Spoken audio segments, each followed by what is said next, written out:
Hellfire Hobbs and His Brimstone Brood. First Season. Why do Earthlings have 223 mystery genes?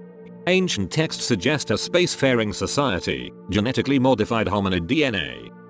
Then abandoned Earthlings, to develop into the humans they are today. Conspiracy theorists call the Anunnaki snakes, reptilians, and dragons. They are actually our ancestors. A mysterious gravitational force is tugging at the outer planets. It is Nibiru, the Anunnaki homeworld. Nibiru is causing all the flooding, volcanic activity, extreme weather, and outbreaks of violence. Even now, Nibiru is abandoning the farthest reaches of our solar system, and is hurtling toward Earth. Under this unknown threat of impending annihilation, the hero of this Southern Fried Saga begins her unlikely tale. Welcome to Earth's Shadow Zone, a mysterious realm where twisted history and supernatural satire collide with sci-fi and dark comedy. This is a cautionary tale Mark Twain and Stephen King would have written if they dropped acid together in Mayberry.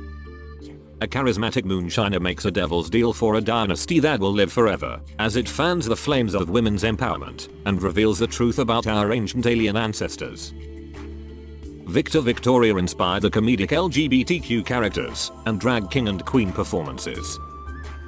The Anunnaki creation myth springs from the ancient astronaut theory and Battlestar Galactica. The multi-dimensional timelines and hardcore magic are borrowed from Once Upon a Time. The tone on Earth is dark and funky, as our dying planet falls to pieces waiting for the apocalypse to arrive.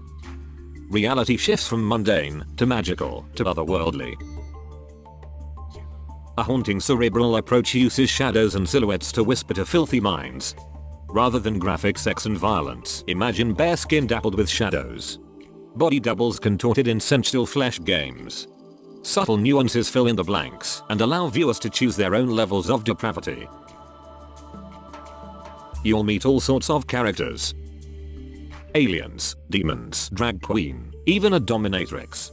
You'll travel to London, Paris, Las Vegas and Beverly Hills. You'll see a succubus, seances, time travel, and magic. Lots of magic. When I die, I wanna come back as a country boy. No, there ain't no better life if you ask me. If my neck don't come out red, then Lord just keep me dead. 'Cause a country boy's all that I know how to be. Hello there, I'm Justice Hobbs, your host for this Southern Fried Saga.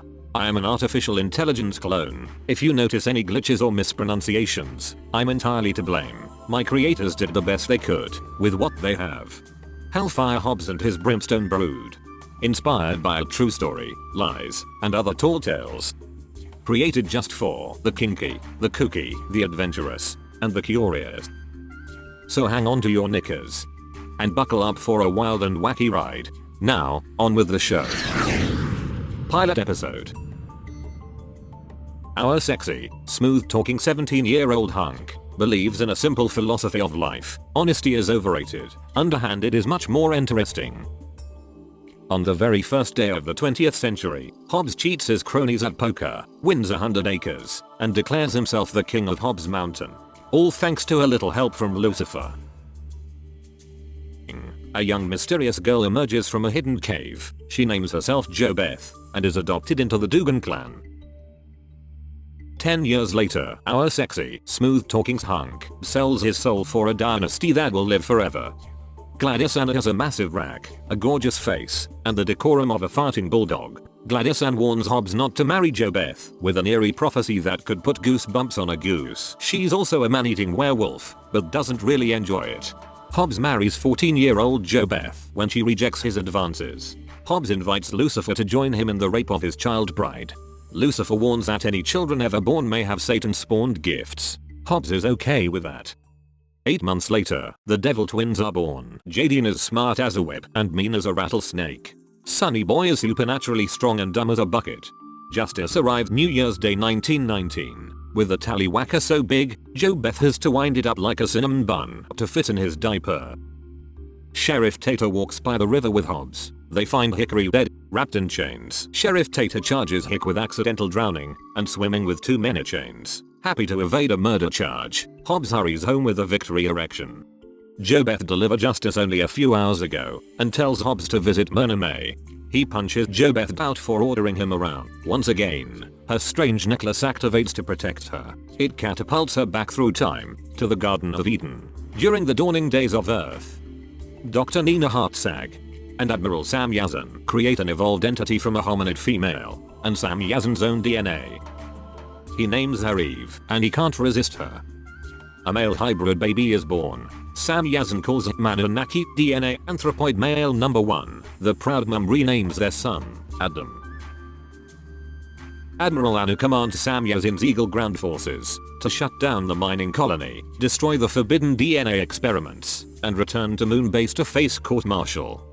Sam Yazan's refusal to kill his son Adam and leave the Garden of Eden sparks a mutiny forever known as the Lucifer Rebellion. Cloaking device activated, Sam Yazan boards Moon Base and steals the Omega Stone and his unborn daughter's DNA cube. Back in the Garden of Eden, he wakes without a helm or mask, with full-blown toxigenic amnesia. He stumbles out of the abandoned mine where he slept, leaving the stone and the DNA cube behind. Nibiru is officially dead. Anu vows to her ancestors she and Mtron will remain bound to Earth as gatekeepers forever. She releases the Dark Knight satellite in orbit around Earth, piloted by the AI databank Akasha. Once Akasha's barrier is released, it can't be penetrated until all souls complete the karmic wheel. Mtron reminds Anu that Anunnaki are eternal unless they choose to die. He begs Anu not to allow Akasha to activate the barrier. Too late, the vid screen shows an infinity-shaped rainbow barricade around Earth. Mtron wails, "What have you done?" The Omega Stone responds to Akasha's mysterious barrier with a haunting whistle. A brilliant blaze of blue rises from the DNA cube. The sound and color meet and merge. The mine explodes and caves in with a thundering roar. JoBeth returns to her time and body with her mind blown. Bruised and bloody, she steps out into the night and screams up at the moon. "I am JoBeth of the Anunnaki.